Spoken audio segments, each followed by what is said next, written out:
We here on Couch Co-op, we love hating on studios that make stupid decisions. Formerly, it was Activision, but today the studio of our ire is Ubisoft. And what Ubisoft has been doing is what they, or rather, I think they've been doing it for a while, but what they've been doing quietly, and I guess they I don't know. I saw that there's some law that they're actually abiding by that other companies aren't abiding by. And if you don't log into your account in X amount of days, they will first of all they will delete your games that you've paid for, which is huge. Like, why? Why would you do that? And then second of all, they can just deactivate your account if it hasn't been long enough. But that just, dude, can you imagine? You're like, all right, I'm gonna get back into this. I don't know. What's an Ubisoft game? For the two people who are playing Far Cry 6. Yeah, the two people playing Far Cry 6, and you go to log onto your account, and your account's just gone. Yeah. You can't. Nope. We deleted your account because you didn't log in within 2 years or whatever it is. hmm I mean, it just seems like such a poor business choice. Yeah. So this was like an email that was sent out to someone. Uh I'm gonna read it off here if you don't mind. Yeah, So go the ahead. here's a full email that somebody received. Ubisoft account closure due to inactivity. And then it says, "Hello, we notice that you have not been using your Ubisoft account associated with this email address. We have temporarily suspended your inactive Ubisoft account and will be closing it permanently in 30 days in accordance with our terms of use. If Yeah. you wish to keep your Ubisoft account, you can cancel its closure by clicking on the cancel button below before this the 30-day deadline." So, yeah. That And then just. And then here's this law that you were talking about, which is like a community note on Twitter. It says, for added context, Ubisoft can be required under certain data protection laws, such as the GDPR, to close inactive accounts if they deem the data no longer necessary for collection. Ubisoft has claimed they don't close accounts that are inactive for less than 4 years. Mhm. And then the official Ubisoft account replied to that tweet, "Hey there, we just wanted to chime in that you can avoid the account closure by logging into your account within the 30 days since receiving the email and selecting the cancel account closure link contained in the email. We certainly do not want you to lose access to your games or account, so if you have any difficulties logging in, then please create a support case with us," and then a direction to the Ubisoft help link, which everybody loves customer service and AI customer service, so they just diverted attention to that.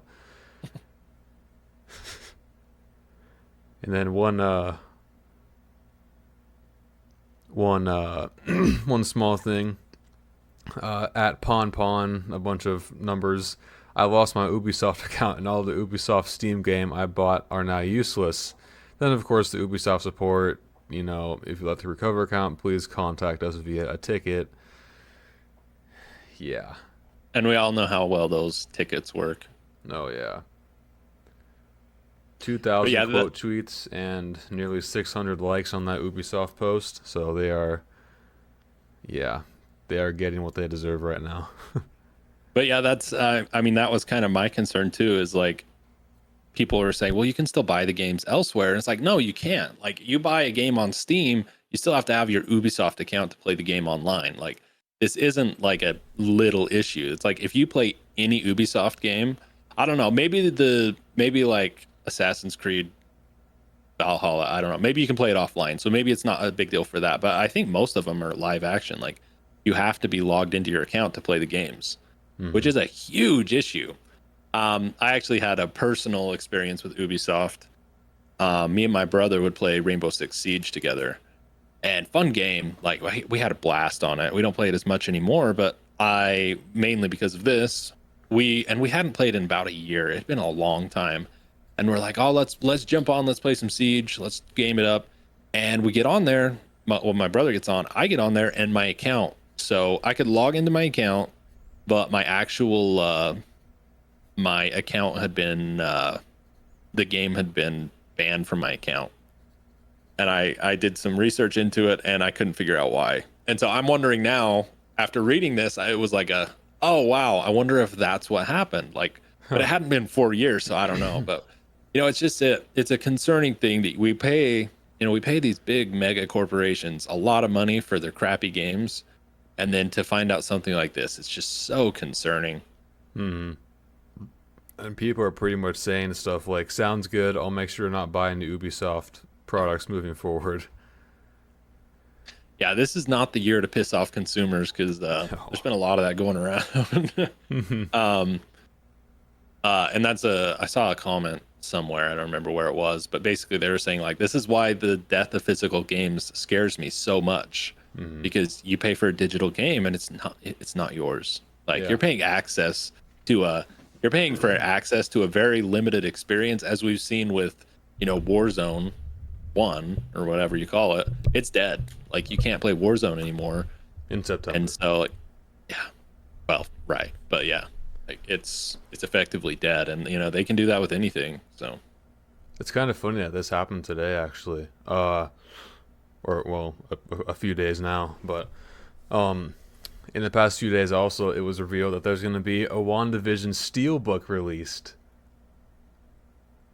It comes with a disc, right? no, Right? no, Right, guys? right, right. Does it not really? No, it's just an empty case with a bunch of like stickers and stuff in it. It's not. It's like the Fallout 76 physical edition. It comes with a cardboard disc and a code to put in on the whichever store you bought it for. So yeah, it's entirely pointless. People have been like asking for like Blu-ray releases for these like like streaming service shows and movies, and that would be awesome. And they're like, they just smacked us in the face just like this. It's like they keep wanting to push these digital stuff so that I assume so people have like full ownership over it and take it away whenever they want, I Yep. suppose. I can't, obviously I'm not in the industry. I don't know the full reasoning for all of this, but that's just my assumption.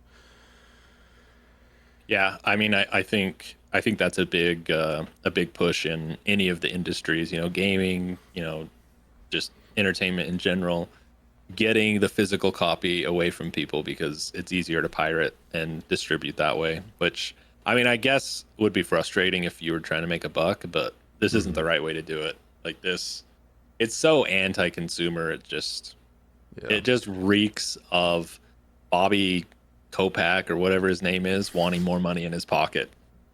That's all I can think of anymore. I just think of Bobby as a CEO when a company makes a stupid decision that Hmm. obviously makes them more money and gives us less of a product. I just think of Bobby. Yeah. And what sucks is that like they have X Defiant coming out like right around the corner pretty much, and this is gonna taint their Mm. reputation here. So Did you yeah. did you try X Defiant at all? I no. I have no idea if my computer's good enough, and I only have a PlayStation 4 console, so Oh, okay. and I think they're still working on the last gen consoles, so I have no idea if I'll even be able to be honest. So Yeah, I tried it a little bit for a couple hours. It was good. hmm. I would say it's more like Call of Duty used to be. The Call of Duties people liked, and everyone seemed to really like it. So Yeah. yeah, that is disappointing. I mean, sure, for a live action game that you don't actually pay for, that's free, that's okay, I guess. Hmm. But what are they going to want you to do once you get into the game? They're going to want you to buy stuff. Yeah.